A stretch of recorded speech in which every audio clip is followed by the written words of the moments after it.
കഴിഞ്ഞ വർഷമൊക്കെ വളരെ ചെറിയൊരു പ്രോഗ്രാം ആയിരുന്നു.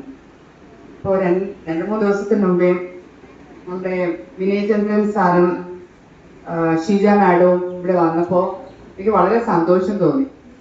കാരണം നമുക്ക് ഈ പ്രാവശ്യം ഞാൻ ഉറപ്പൊന്നും വിചാരിച്ചില്ല. ഞാൻ ഇവരിങ്ങനെ വന്നു. അപ്പൊ ഞാൻ പറഞ്ഞു, അപ്പം അവർ ആദ്യം ഡെഫിലാണ് പോയത്.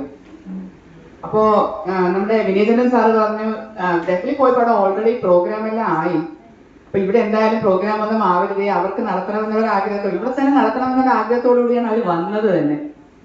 അപ്പൊ എന്തായാലും അവിടെ ആളായതുകൊണ്ട് ഇവിടെ നടത്താൻ സാധിച്ചത് കൊണ്ടും അവർക്കും നമുക്കും എല്ലാവർക്കും വളരെ സന്തോഷം. എനിക്ക് വളരെ സന്തോഷമായി. നമ്മുടെ രാജാജി നഗറിലൊക്കെ 27 കുട്ടികളോളം ഇങ്ങനെ ബെഡ് ആയിട്ട് കിടപ്പുണ്ട്.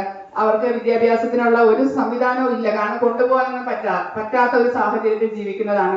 പിന്നെ സാമ്പത്തികമായിട്ട് പിന്നോട്ട് നിൽക്കുന്നവരാണ്. ആ കുട്ടികളുടെ ഡയപ്പർ തന്നെ മാറ്റാനായിട്ട് അവർക്ക് ഭയങ്കര ബുദ്ധിമുട്ടുണ്ട്. പിന്നെ അവരുടെ സാഹചര്യം ഇപ്പൊ ഒരുപാട് മാറിയിട്ടുണ്ട്, പണ്ടത്തെ പോലെയൊന്നും അല്ല.